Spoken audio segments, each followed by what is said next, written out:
Just imagine you wake up one day and you are in a new world. A place where you feel excited about life. A place where you can follow your passions. A place where you can be prosperous. A world where there is hope. Hope that is reasonable. Hope that you do not feel silly to have. Hope that it is okay to have. Let me tell you why this is important. I come from a world where all hope was taken away. There was a time where I lived my life believing that I would have a future. I used to think about what that might be, how I would get to that place where I might be. But then literally what felt like overnight, my world was taken away. It was something different now, something that is probably unimaginable to most people. A government change that had such drastic consequences that all I could think about was how many more days it would be before I die. That must sound completely morbid, but unfortunately, it was a very real feeling. I woke up in a world where I knew I had no more future, no more freedom. I could no longer do the things I liked. I could no longer dream. I could no longer hope. The regime that took over was going to make sure of that. My nails were filthy. I had been digging with just my bare fingers to get deep enough to hide my foreign magazine that I had wrapped in a zip-lined sandwich bag and plastic bag. The magazine that had printed my name on the list of winners for a writing competition. The magazine that had articles about writers, where they lived, what inspired them, how they liked to work. All sorts of personal details that might not be very interesting to some, but to me they were everything. Just by reading about the person's life, I could imagine that I was there in a world where there was freedom. A world where I could be anything I wanted to be. A world where the regime could not oppress me. Some people think that hell is a place you could end up when you die. I think that hell is right here in this world. I think this because I was there. I was in hell. That is the only way I can describe how awful it was to live under the regime. It's basic human nature to want something. To feel motivated to do something, to have interests in things, to want to learn about the things you were interested in. I was no longer allowed to do any of this. I was actively prevented. My future was now chosen for me. When my father had terminal cancer, he didn't know how much longer he would live for. His hope was always that he had more time. He purposely avoided asking the doctors that scary question, "How long?" Until one day he couldn't help himself. Fear overcame him and the question slipped out.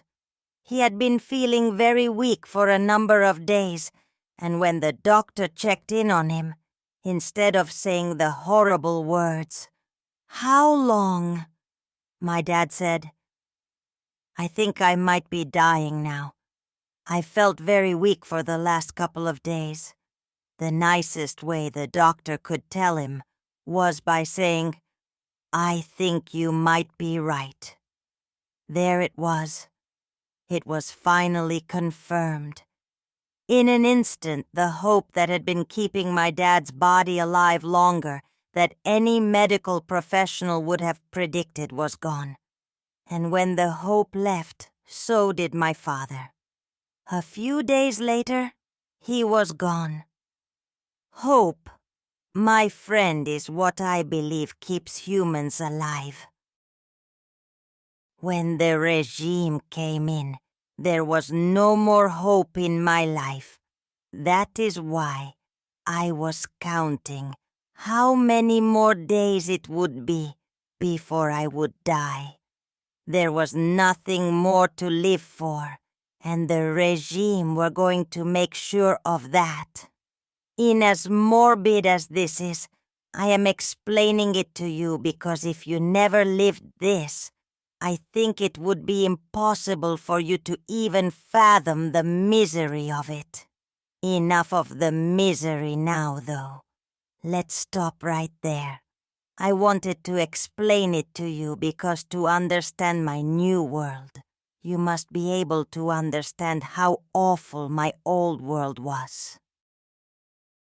In my new world, there are some sounds that were very significant for me, and how I felt when I heard those sounds will stay in my memory forever. My passport being stamped. Until that moment, I didn't know if I would definitely enter my new world or not. The taxis blowing their horns.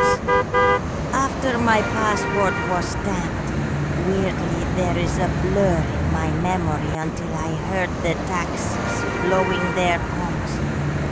The next moment I remember, I was traveling in a taxi along a busy avenue. I got out of the car with my small backpack. This is all I had with me, reaching my new world.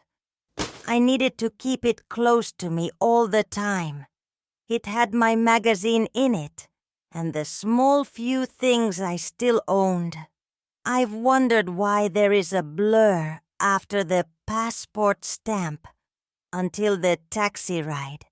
I think I was in shock, so time moved by, and for some reason I wasn't there. I mean, my body must have been there functioning, but my mind must have frozen for a short time. I had stopped hoping, if you remember, so now my mind had to learn in an instant it's okay to have hope again. You are free. The shock caused me to freeze. The next sound I remember is of a pen signing a signature. It was a signature of Elise. I had left the hostel. I was staying in early that morning. I walked for 2 hours to an apartment viewing.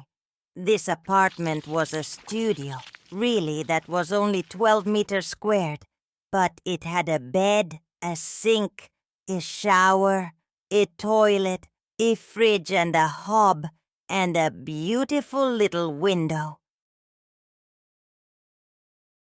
Please, sir, just give me a chance. You have got to be kidding me. You don't have the deposit, you won't have your month's rent payment until the end of the month, you don't have a contract of employment, and you don't have 6 months banking history to show me. Sir, you have no idea of where I have come from. Things like not having a job yet, not having enough money to pay my deposit, not having a bank account. These are things I will have sorted in a flash. I am 100% certain. These are nothing in compared to what I have had to deal with in the past. Okay, call me crazy, but I'm gonna give you a chance. My grandparents were immigrants to this country. I saw how hard they worked. I trust you will do the same. You have 1 month to pay me this rent, and you need to have next month's rent up front also. If you don't have it, you understand that you'll need to leave, don't you? That won't happen, sir. I'll have your rent for you. Thank you. I am so grateful for this chance, sir. I won't let you down.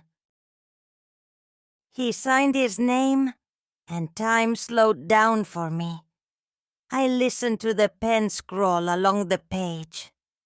I had a home. The next sound I remember was hair dryers. I walked into a salon not far from where I lived. All I could hear was the sound of the dryers. There was a line of hairdressers chatting and smiling with clients over the loud noise of the dryers. Cups of coffee along the shelf in front of the mirror. Clients in the corner with towels on their heads.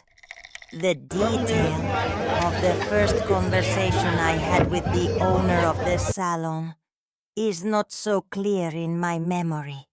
In this case, I think it was because of the background noise of the dryers. But I do remember the lady saying, "Be here next Saturday at 9 a.m. for your trial." "Thank you," I said. "I'll be here." And I was there on Saturday morning at 9 sharp. I knew I would succeed at the trial, not because I am good at doing hair, but because I knew it was important how I would make the clients feel. I understood something fundamental about human nature. We needed to feel hope to keep us alive. I took it as my duty to ask my clients about their hopes and dreams, because for me there is nothing that gives me more enjoyment than to listen to others talk about their hopes and dreams, to see what lights up their eyes, to feel the excitement with them. I would tell all of my clients to go for it. Do it. I would tell them how amazing it is that they even have the opportunity to choose to go for it. In my new world, this is something that people sometimes forget, but I wanted to be there to remind them. What some might have described as a stressful month, getting started in a new country. For me, it was nothing of the sort. I walked with a spring in my step. I bounced out of bed in the morning full of gratitude for the day ahead. A day where I had freedom, possibilities, hopes, a future. In the early months in my new world, I never thought for a second that I would fail. As I sit here writing my story to you, I had known in those early days that I would one day be writer.